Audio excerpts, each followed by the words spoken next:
Give it up one more time for Jackie Yeah. Fabulous. There you go.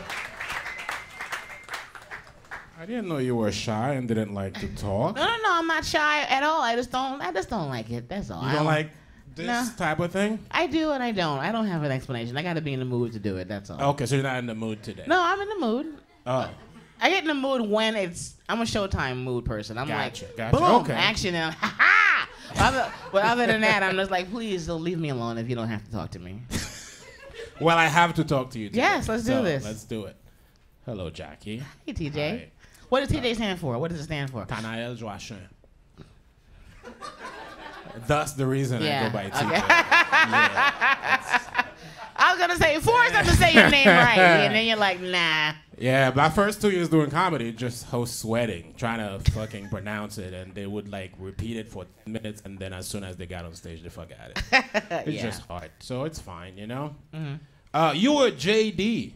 I have a law degree, yeah. Yeah, that's fucking cool. I guess. You guess now? Yeah, I don't regret the education. It's in my head. It comes in handy all the time. It helps with life, especially now that women are no longer valid. Women are still valid. Where? Everywhere. Not according to those 8 frat boys, but the rest of us. Sure, you know?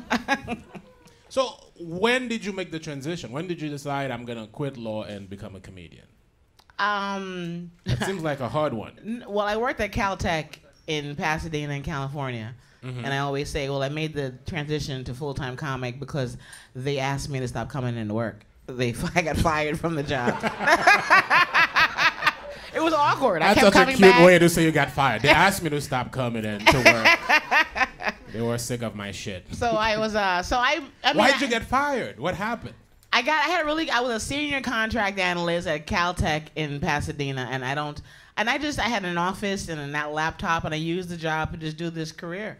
As soon as I got that job, I got my first performance on TV of stand-up, and commercial auditions picked up. Of course, okay. when you're busy, you don't have time.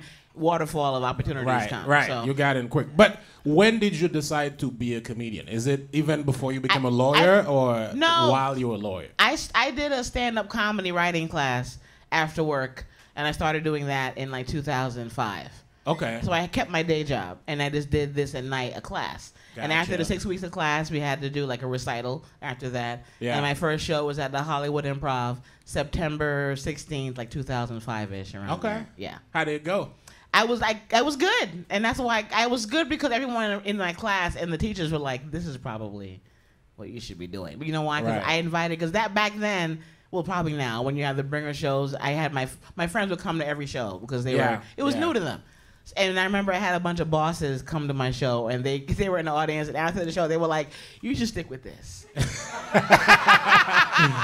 The law is not for you. Supervisors are like, "Ooh, girl, you were fantastic. Don't come back tomorrow." So that's what happened, honestly. How deep did you get into it? Were you you were a corporate lawyer, I'm assuming? No. I went to law school in California because I got a very low score on the LSAT. Okay. And no school in New York or on the East Coast would take me.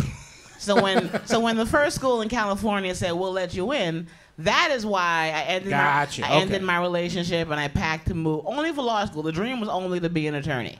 And I graduated. I got divorced, and I finished law school. Mm-hmm. Did not take the bar. I do not have a card. I can practice federal law. When you have a JD, you can help immigration, whatever. But I cannot help. I don't have the state license in New York or Cali to practice. Okay, yes. Cool. You could have come in handy. About 3 years ago, I was in my green card process. Oh, yes. I would be so expensive. I saw what they charge. Yeah, this motherfucker charged $10K. That's the bare minimum. They're charging impoverished people. But the thing is, they really charge because most immigrants don't know how to speak English. That's really why they charge us so much money. Because I did mine without a lawyer. I was like, I don't have that kind of money. Fuck you guys. And it's just reading forms. If you know how to read forms, that's how I did my first. I did my divorce that way. I did divorce all myself. On my lunch break, I worked at an immigration. I worked at an immigration law firm in Orange County, California, and that's when I moved to L.A. And he followed me. It was all soap opera drama. He followed me. We eloped in Vegas, and then I realized then, like, oh shit, this was a mistake. and I divorced her. Every couple of hours, every day in that office, I would just do my divorce instead of doing their work. Or in addition to, clearly I figured out how to do both. What does that entail? How do you do a divorce? You research. Google may not have been what it was then, but it existed then. In 2001, yeah, everything is online. So was there a settlement? Did you get No. That's why it was easy, because we had no kids, no property, no assets. Oh, so the secret to a good divorce is be broke. I divorced him as soon as we got married.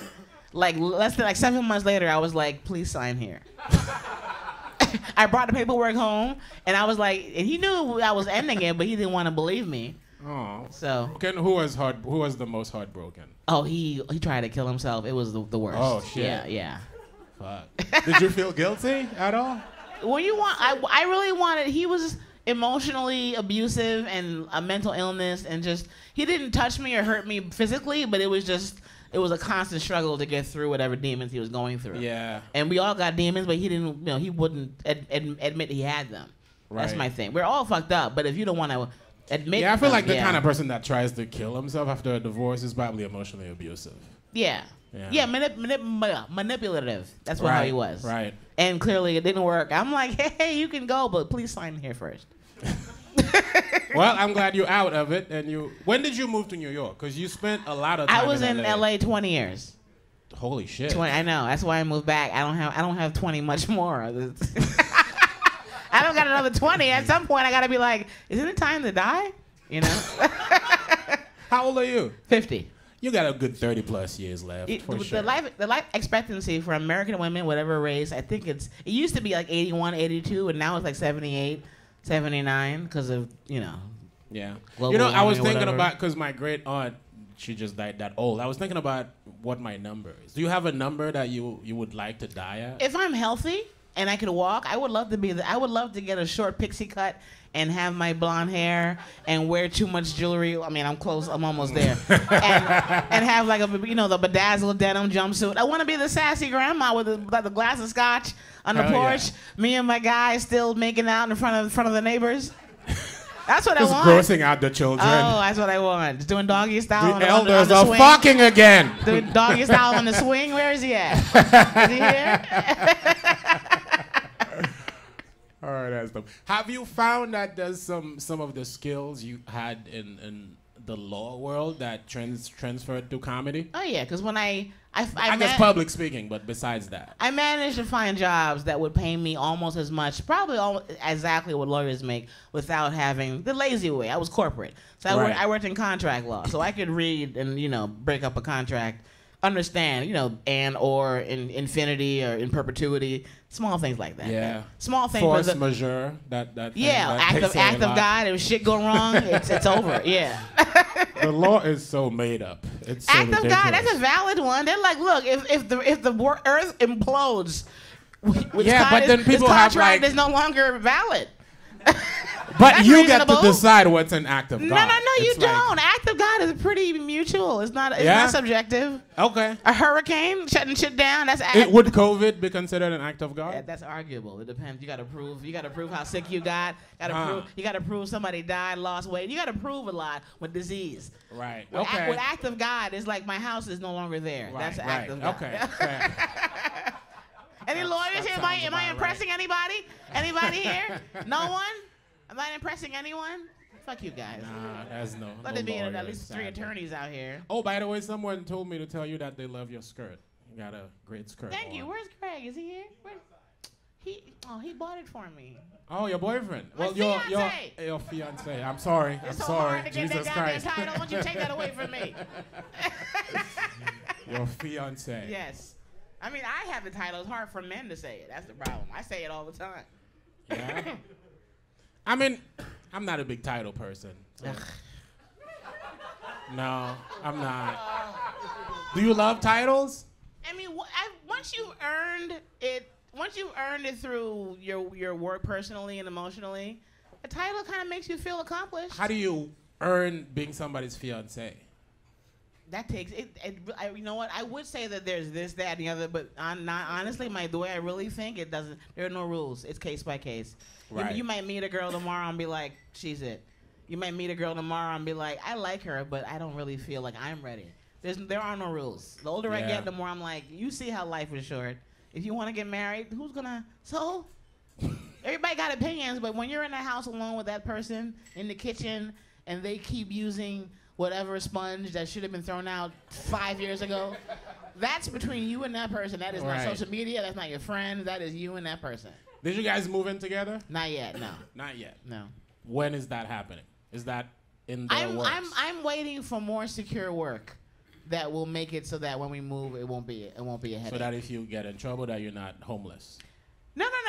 We're just waiting on opportunities that I've been working on to come to fruition. Okay. And when that happens, then we'll get a place. Speaking of those AGT, how was that? America's Got Talent. It was fantastic. I loved it. Did it give you a boost in terms of? I went from having to prove that I could, headline.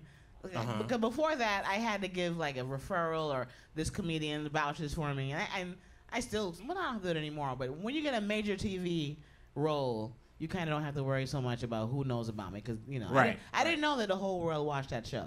I didn't watch it, and I kind of had my nose up to it, I have a craft. You must respect the craft. And then when I got there, I was competing with fucking gigantic poodles and this man. Yeah, it's not a show that comedians can really win.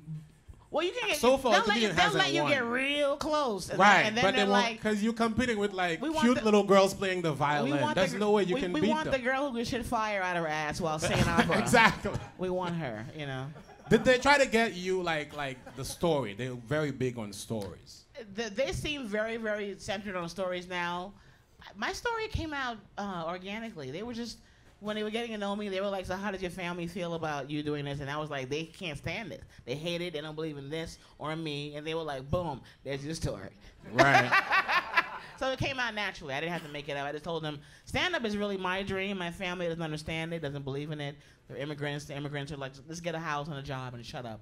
I had a producer that talked to me about it, and he kept asking me about the earthquake in Haiti. And I was like, what the fuck does that have to do with me telling jokes on NBC? Who gives a fuck? And I wasn't there, But that's the drama story he wanted, you know? That's so dumb.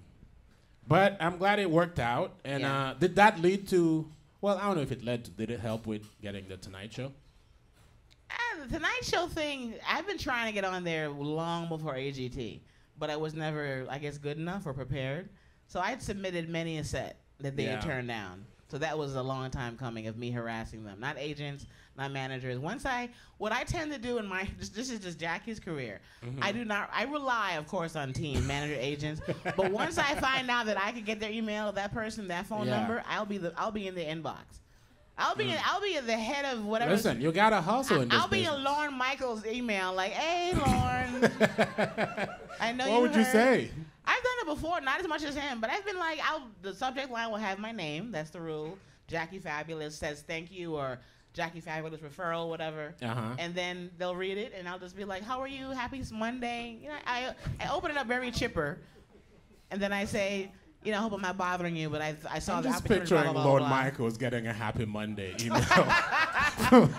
That's the way you gotta do it, because my door is not being, Right. Listen. So you gotta. There's no predetermined path. You gotta figure shit out in your hustle till you get in relationships and business. Fair enough. They're books. I think your boyfriend is back. Did you want to say something? He's my fiance. Why do you keep taking? Why you keep? I'm sorry. Promoting him? Your fiance, your next to be husband, is back. There you go. Yeah. You see me looking for him like he's a dog. I'm like, where'd he go? Where'd he go? He's right there. He's right there. Do you want kids? I'm 50. It's still possible Next for some question. people. I was saying this the other day. I'm like, if I were to have a kid now, you know how kids tend to jolt at the word bolt. I would have some dead ass kids. I'm not running in any street to pick up no baby. I'm like, look at him go! And this go like this. Please don't hit him. I'm too old to chase around a kid. You did not want them. No, there's no reason. Everything's healthy. I'm one of those who kept waiting. Okay. I'm like, well, I'm going to go to law school. I'm going to do this. And then after I waited so long, and then I was with somebody who he couldn't have kids. Okay. But he and I weren't meant to be, clearly, and he was Right. he was in L.A. So my window kind of got shut down, but everything kind of happens for a reason. I will have, God willing, a new stepdaughter. So I will end up being a mom. That's nice. Through this gentleman here. Yeah. You seem like you'd be a fun stepmom. I'm excited. Yeah. I want to get matching tattoos. But he'll be like this. Okay, that's why you haven't met her until now. calm all that down.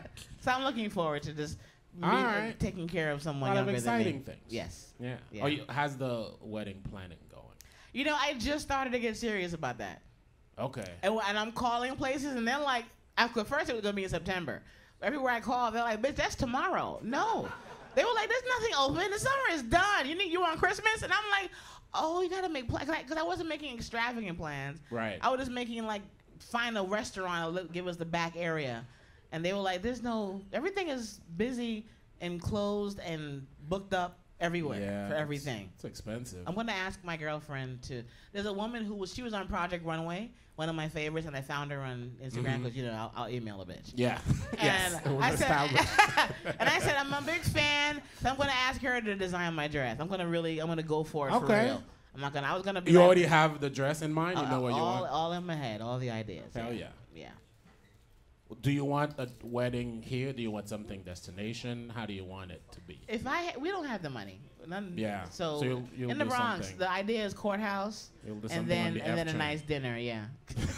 On the 5 train. If I was a TV personality, have a barbecue on the train and have a wedding right part there. Of me wants to ask Fallon to marry us. Huh? Not even on TV. Like, it's come to the park. Right. Come to the park. And you guys close enough where you might do I that? can ask him, yeah. Okay, Yeah. that would be cool. I don't mean we're close, but I can ask him. I mean, he's very. You know why I say that? His personality is one where you don't feel like you can't ask him. But is it real or is it just a I've messaged him on Instagram. No. I've heard throughout the years that he's actually this guy you see on TV. Okay. Happy-go-lucky, silly, but still a grown man. You know. Right. All right. Cool. Yeah. So you're first generation Jamaican, is that correct? My first? No, my mother, my whole family. I'm the only one. I'm the first generation American, I think. That's what I meant to say. Yeah. First generation immigrant. Yes, okay. yes. All right. And I'm sure they were happy with you being a lawyer. That's what they wanted, yeah. Right. And then when you made the switch. No, they didn't. They weren't happy about it at all. How are they now about it? Because you were successful. My father's dead, so that's okay. That solves that problem. He died 5 years ago. Yeah. I don't know. Well, because my mother has seen some evidence of like things that might happen in the future, but when she came to AGT, they flew her out to LA to be part of the story. Yeah. Yeah. And they did ask her on camera after my set, well, how do you feel about Jackie's blossoming career? And her exact words were, Jackie told me she was going to buy me a big house when she became a big comedian, and I haven't seen a thing yet. her exact words on camera. So. That brutal Caribbean mom honesty. Jesus Christ. Caribbeans just want money. When they see the evidence of money, then they believe it. But if they just see an occasional, Gucci bag, they're like, well, I've always been that girl in high school that wanted that. So they don't see anything different. They got to see like a Lambo pull up front, or me moving into a big, or anything nice. Right. When I moved, I'll be like, oh, because they know right now it'll be a wild time to move, so expensive. But I want to move now. Yeah. Do you still feel that pressure? Do you kind of still want to buy her a house? Well, no, the house that we are in now, she owns it. Okay. But she would never go. I could buy a castle. She's not. I could tell. My mother and my aunt live together. They're both in their 80s, and that age, even if you gave them luxury, they're like, why? Right. They don't see the point. I could remodel. I could buy them a new TV. They'd be happy with that. Yeah, I think people just get set in their ways. There's this Haitian football player, Jason Pierre-Paul, JPP. He plays for the. Is he on Ted Lasso? No, he's a football player. Okay. Not soccer. He's football. Oh, American actual football. Okay. Yeah, and then he, when he made it, he bought his Haitian mom a house in Florida. Yeah. And one time he came home to visit and mom wasn't there, and then he found out his mom was still cleaning houses for other people. It could be while she owns a mansion. It could be boredom. Sometimes. Yeah, she's just so set into my identity is I'm an immigrant, I work hard, so I'm gonna clean houses for people, even though I don't need to do it anymore. Sometimes the mentality, one thing my mother said that made me realize that we are not the same. We we were watching some TV show, and I was telling her about my schedule and how I'm gonna be gone, blah blah blah. And she's like, "Don't you want a man to pay your bills?" She said that out loud. And I mean, the anger, like I couldn't, cause I'm like, this is my mother. Who did she raise? I don't think this way. But I realized she comes from survival. Like her thing is, if you find a husband that can help you navigate living in America as an immigrant, right. you grab it. Yeah. And I'm like, I want to be the rich husband, but that, that's we're not in the same mindset. So you wouldn't mind being a rich husband? Just get a dude that you can take care of? No, I don't care about that. As long as I'm rich, I'm going to be wealthy. No, I know. I'm saying you don't mind having a dude. I'm going to be wealthy. I know you will. But you wouldn't mind taking care of somebody, even fuck you and No, not as long as he's by my side and supports me and we have a family and take care of things together. Okay. Once you're a unit, how things get paid is number one, nobody's business, and number two, once again, when you two are in the kitchen and somebody, left the orange juice bottle barely anything in it, that's between you and your partner. Nice. So how long you been here in New York? I moved back October 2020, right before all this shit hit the fan again. After 20 years in LA, was that a weird transition? I mean, I am a New Yorker and I came home all the time, but it was, and I still feel awkward.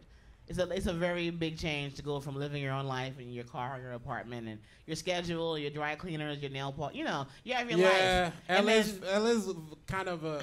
I was there back in May, and it felt like a place where you live when you already have money. Yeah, it's not fun to struggle in LA. It's also lonely. It's very lonely. Yeah, I was lucky that I found friends who were actors and comedians who lived near me, and they gave me their home as part of my home. So I didn't feel lonely to death. So I found that. And then when I moved back, not as soon as I moved back, when I moved back, I was like, oh my God, I'm going to be lonely again. And then I got back together with Homeboy. And then I'm like, oh, okay. So it's a getting back together situation. Yeah, I've known him since I was 18. He ain't new. Yeah. So how long did you date before, and then you took the break, and then Jesus. Let's get to it. He's here. Okay. I met him in community college. Okay. Graduated from high school. Prom done, started college, business administration class in our 2-year community college. I was sitting in the back because I was still kind of a clown, and the class had already begun late. And he walked in. He was a jock back then. He had on all Nike. He had a Nike gym bag, Nike gym sneakers, a Champion red hoodie. And he walked in sauntering late, like the cool guy. Yeah. And he sat right in the front. Because there was nowhere else to sit. I love that you remember all those details. I do. And I sat in the back. Here's the thing. I went from this bracelet just got out the prom, freshly straightened hair. So I was a dime. I was beautiful. Yeah. And I was sitting there, and he was like my first time seeing a man that wasn't part of my high school class on my block. So imagine to go from seeing corny dudes you went to school with every day to seeing your first 6'4" I was like, it did a little something to you. I was like, this is how they look? Oh, yeah. I want to enjoy being a grown-up. This is going to be fun. So it probably was a crush because he was my first exposure to men. For real. Right. Okay. Yeah. But we were friends. He had a girlfriend. We were just friends. She graduated. She left. He transferred. He left. But the whole time, were you hoping that No. There was nothing. I was 18, 19, so I was meeting everybody. All new people. Okay. But I had a crush that we didn't explore because he was taken, she was taken, and I was just starry-eyed, like, I don't know what I'm doing. Mm-hmm. So when she graduated, gone a year, he graduated, gone a year, I'm still there to finish because neither one of them finished there. He finished somewhere else, and so did she. So then I graduated, and I got a job at Bloomingdale's in Manhattan. I remember after I graduated, I don't remember how he remembered I worked there, but he came to visit me when I was working at Bloomingdale's and got my number then, like after we'd all been out of school and I had transferred to a new school and all that kind of stuff. So and just friends, because I don't think he was ready. I don't even know the story. It was just young people, like we were attracted to each other, but it wasn't meant to be a couple. Okay. And he went off to join the military, and then I met someone in college. Right. And that's the person I dated for almost 10 years and married that guy. Okay. So who made the move to reconnect when you guys came back? When you came back to New York City? To be honest, while I was in L.A. and had my family here, whenever I came back to visit, I would say hi to what's-his-face. I would say hello to him. So it was always in the back of your mind. He never really went away. Not once we became grown-ups and like we were done, had our jobs and trying to figure out our careers. I would come home and he would either find me or I'd find him. One of those like, it's never gonna be you can't be a couple, but go see him for Thanksgiving, that kind of thing. And then got divorced and moved to LA 10, 20 years without him consistently, only every now and then. Right. And then when I moved back home, that's when I'm like, okay, I should probably see what's up with him. Right. So based on your set, I'm assuming that guy has a huge dick. I have no comment. He loves me deeply. I mean, it's your number one criteria. No, clearly. Okay, you're one of those who takes all these jokes literally. I mean, not all of them, but this one for sure. For sure. I mean, I see him all the time, and it looks like he has a huge dick. Yeah. I will say this: if I wasn't satisfied in every way, I would not be with him. Correct. All right. That's what I've learned that as I got older, that there's no time to waste. If you're not happy, just go. Fair enough. I think that's a good philosophy. It is. Yeah. I gotta let you go soon because you gotta do a spot. So what's the next big goal for Jackie Fabulous? First of all, before we get into that, what's your real name? Jacqueline Champagne. Champagne. Okay. Yes. When did you decide to use Fabulous? Over a decade ago. Yeah? Is it because... I honestly did it so that it would put pressure on me to be good. Okay. And a lot of gay guys would say, "You're fabulous." And my real name, my real name was too hard to remember, pronounce. It was too many problems, so I did it for fun, not knowing that it would stick. Okay. You know? Yeah. All right. So what's the next big milestone for you? What are you looking at? I want to be on television all the time, either every day or at least once a week. But what's the TV show, sitcom? You want to be on a sitcom? I want to be a star, a creator, and a writer on my own sitcom. Yes. In that damn Michael Che, you were great in that. Thank you. That was fun. That was my first acting gig in a very long time. Yeah, that was cool. It was fun. So you want to have your own sitcom, or you want to be in one, or it doesn't matter? I want my own. I want the part and the production. Okay, what's your idea for it? I want to talk about what it's like to move back home after being away so long. Okay. You know, because every now and then people will call me Hollywood here because I had my whole life in Hollywood, and then I came back here, and they're like, okay, let all that shit go. That was there. Now to get back in New York, it's real here. What's up? Okay. You know, that's what my idea. Is there a show on TV that you picture that your show would be similar to? What do you have in mind? I always model my shows like after the King of Queens. Because I always say, throughout history, there's always been a very hot wife with a chubby-ass husband. There's never the chubby wife that with is a classic sitcom model, for sure. And that is my relationship. Yeah. Chubby wife, hot-ass husband. Hell yeah. Why not? Equality. I'm for it. All right, final question. Yes.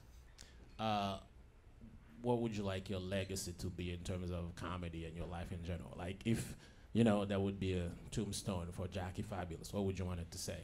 She made me laugh. She made me laugh. Yes, that's enough. All right. I think that's it. Jackie Fabulous, everybody. Thank you guys for coming to the show. Thank you for hanging out with us. We'll be back here with a new guest. She's okay. She survived. All right. She will get married, everybody.